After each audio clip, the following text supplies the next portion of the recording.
नमस्कार. मी डॉक्टर सुरेश दारोंटे, संत तुकाराम हॉस्पिटल, लोणी खुर्द, तालुका वैजापूर, जिल्हा छत्रपती संभाजीनगर. आणि आपला द गोट विलेज हा फार्म जो आहे तो बाबुळतेल माझ्या राहत्या गावी आहे. आणि पाठीमागं बघू शकता आपला फार्म आहे. याची लांबी रुंदी 24 बाय 30 आहे. रुंदीला 24 फूट आहे आणि लांबीला असं सरळ तो 30 फूट आहे. तर आजच्या व्हिडिओमध्ये मी तुम्हाला आपल्या गोट फार्मबद्दल एकंदरीत सर्व माहिती देणार आहे. लांबी रुंदी किती आहे, किती खर्च आला होता आणि किती शेळ्यांची त्याची कॅपॅसिटी आहे. तर आजच्या ह्या व्हिडिओमध्ये मी तुम्हाला डिटेल माहिती देणार आहे. तर पूर्ण माहिती घेण्यासाठी तुम्ही हा व्हिडिओ शेवटपर्यंत बघा. आणि चॅनलवरती जर पहिल्यांदा असाल तर आपल्या चॅनलला यूट्यूबवरती द गोट विलेज या चॅनलला सबस्क्राईब करा. आणि हा व्हिडिओ जर तुम्ही इंस्टाग्रामवर बघत असाल तर इंस्टाग्रामवरती आपलं द गोट विलेज या नावानं पेज आहे, त्या पेजला फॉलो करू शकता. यामध्ये हे बघा, आत्ताच बोलल्याप्रमाणे मी तुम्हाला सांगू इच्छितो की आपल्या ह्या फार्मची जी रुंदी आहे ती रुंदी 24 फूट आहे तिथून इथपर्यंत, आणि लांबी जी आहे ती 30 फूट पर्यंत आहे.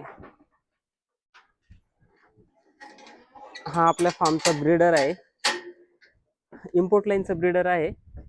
आणि याचं वय सध्या आता 2 वर्ष आहे. फाउंटन याचं नाव आहे. हा मेल स्टडबुक सर्टिफाईड मेल आहे.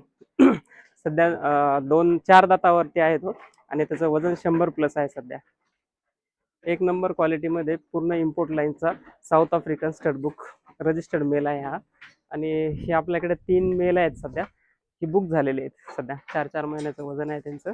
आणि ह्या शेडला बनवण्यासाठी आपण जो फळीचा वापर केलेला आहे, ही फळी जी बघू शकता तुम्ही खाली, ही फळी देवदरची फळी. वजनाला हलकी असते, साधारण एक फळी 900 ते 800 ग्रामच्या दरम्यान असते. पण याची क्वालिटी खूप चांगली असते. हलकी जरी असली तरी ॲटलिस्ट 90 ते 100 किलो एका फळीची कॅपॅसिटी असते, वेट बेअरिंग कॅपॅसिटी. आणि आपण पूर्ण शेडमध्ये साधारण 4 प्रकारच्या कैच्या लावलेल्या आहेत 4 ठिकाणी. आणि प्रत्येक कंपार्टमेंट जो आहे 10-10 फुटाचा केलेला आहे. हा कप्पा 10 फुटाचा, तो 10 फुटाचा आणि तो 10 फुटाचा. प्रत्येक कंपार्टमेंटची कॅपॅसिटी साधारण आहे ना 10-10 शेळ्यांची आहे. आणि पाठीमागे जे छोटे कंपार्टमेंट केलेले आहेत आपण, ते काही पिल्लांसाठी आहे, काही प्रेग्नेंट फिमेलसाठी आहेत, आणि न्यूली बॉर्न बेबी जे असतील त्यांच्यासाठी काही आपण कप्पे केलेले आहेत. तसेच ह्याच्या गव्हाणी तुम्ही बघता इकडे, ह्या गव्हाणीची साईज 18 इंच आहे रुंदीला, आणि लांबीला साधारण एक 18 फुटाची ही लांबी आहे. तर याचा फायदा असा आहे, ह्या गव्हाणीसाठी आम्ही PVC पाईपाचा यूज केलेला आहे. सुप्रीमचा पाईप वापरलेला आहे, जो 18 इंच रुंदीला येतो आणि लांबीला 20 फूट असतो. तर PVC पाईप वापरण्याचं कारण असं आहे की गंज लागत नाही. पत्र्याच्या गव्हाणी जर आपण केलात तर त्या लवकर गंजतात, आणि लवकर गंजल्यामुळे आपल्याला मेंटेनन्सचा खर्च वाढतो. त्यासाठी PVC पाईपचा वापर जर शक्य असेल तर करायला पाहिजे, काय हरकत नाही. आणि तसेच या कंपार्टमेंटमध्ये आपण ज्या पाठी आहेत 5-5, 6-6 महिन्याच्या, त्या ठेवलेल्या आहेत. त्यांचं वजन साधारण अंदाजे एक 35 किलोच्या आसपास ह्या एक पाठी आहेत. त्यामध्ये एक प्रेग्नेंट फिमेल पण आहे. आणि ह्या साईडला जर बघितलं तर आपला मदर स्टॉकचा माल आहे पूर्ण.